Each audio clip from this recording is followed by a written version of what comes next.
খবর শোনালেন মহাকাশ গবেষকরা। আগামী মাসেই পৃথিবীতে ঘটতে চলেছে এক মহাজাগতিক ঘটনা। এই দিন না ঘুমানোর নির্দেশ দিয়েছে গবেষকরা। অন্ধকার নেমে আসবে বিশ্বজুড়ে, ইঙ্গিত মিলেছে 1400 বছর আগে ভবিষ্যৎবাণীর। তবে কি হতে চলেছে নির্দিষ্ট এই তারিখে? প্রিয় দর্শক, আপনি যদি রাসূলুল্লাহ সাল্লাল্লাহু আলাইহি ওয়াসাল্লামকে বিশ্বাস করেন, অবশ্যই আলহামদুলিল্লাহ কমেন্ট করবেন এবং ভিডিওটি শেয়ার করে সকলকে সতর্ক করে দিবেন। মানব জাতির জন্য নয়, পুরো বিশ্বের জন্য এক নয়া আতঙ্ক শুরু হতে যাচ্ছে। মহাকাশচারীদের গবেষণায় উঠে এসেছে এমনই এক চাঞ্চল্যকর তথ্য, যা সতর্ক বার্তা হিসেবে বিশ্ববাসীকে সতর্ক করেছে বিজ্ঞান পাড়া। মহাবিশ্বের সবচেয়ে শক্তিশালী ঘটনা গামা রশ্মি বিস্ফোরণ। জিআরবিএস হলো সর্বোচ্চ শক্তির আলোর স্বল্পস্থায়ী বিস্ফোরণ। এগুলি আমাদের সূর্যের উজ্জ্বলতার চেয়ে 1 কুইন্টিলিয়ন মানে একটি 10 এর পরে 18টি শূন্য গুণ বেশি উজ্জ্বলতা নিয়ে বিস্ফোরিত হতে পারে। এখন নতুন কৃষ্ণ গহ্বরের জন্ম ঘোষণা করার কথা ভাবা হচ্ছে, তবে এগুলি দুর্ঘটনাক্রমে আবিষ্কৃত হয়েছিল। তবে সম্প্রতি নাসার কেপলার টেলিস্কোপেই প্রথম ধরা পড়ল পৃথিবীর এক দোসরের অস্তিত্ব।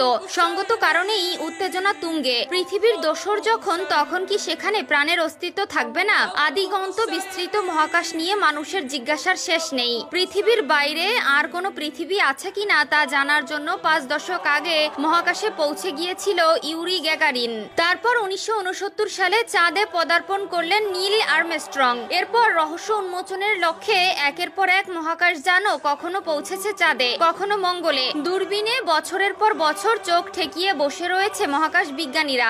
সম্প্রতি ম্যাসাচুসেটস ইনস্টিটিউট অব টেকনোলজির গবেষকরা পৃথিবীর মতোই একটি গ্রহ আবিষ্কার করেছেন। একেবারে আমাদের পৃথিবীর মতোই আকৃতি তার। 2017 সালে মার্কিন মহাকাশ গবেষণা সংস্থা নাসার কেপলার টেলিস্কোপে প্রথম এই গ্রহ থেকে সংকেত আসে। গ্রহের নাম দেওয়া হয়েছে K2 315b। গ্রহটি নিজস্ব সৌরজগতে তার সূর্যকে প্রদক্ষিণ করে চলেছে বলে নিশ্চিত করেছে মহাকাশ বিজ্ঞানীরা। K2 তথ্য ব্যবহার করে এ নিয়ে 315টি নতুন গ্রহের সন্ধান মিলল মহাকাশে। গ্রহটি ভর সম্পর্কে এখনো তেমন কোনো চূড়ান্ত সিদ্ধান্তে আসতে পারেননি জ্যোতির্বিজ্ঞানীরা। তবে বিজ্ঞানীদের প্রাথমিক অনুমান বলছে প্রাণের বসবাসযোগ্য নয় ওই গ্রহ, কারণ এই গ্রহটি তার সূর্যকে একবার প্রদক্ষিণ করতে সময় নেয় মাত্র 3.14 দিন। অর্থাৎ এর আবর্তনের গতি থাকে 81 কিলোমিটার সেকেন্ডে। ফলে এর ভূপৃষ্ঠের তাপমাত্রা থাকে 350 ডিগ্রি ফারেনহাইট অথবা 450 কেলভিনের কাছাকাছি। এত উচ্চ তাপমাত্রায় প্রাণের অস্তিত্বের সম্ভাবনা ক্ষীণ বলেই জানিয়েছেন MITর গবেষকরা। তা বলে পৃথিবীর এই দোসর গ্রহটির বুকে কি চলছে তা নিয়ে গবেষণা থামিয়ে দেবেন না তারা। কেননা আপাতত যা আবিষ্কার হয়েছে তা কেবল অস্তিত্বের প্রথম ধাপ। ঠিক যেমন শুক্র গ্রহে ফসফিন গ্যাসের সন্ধান পাওয়ার পর বিস্তারিত পরীক্ষার লক্ষ্যে এগোচ্ছে বিজ্ঞানী মহল, এক্ষেত্রেও তেমনটাই হবে আশা রাখাই যায়।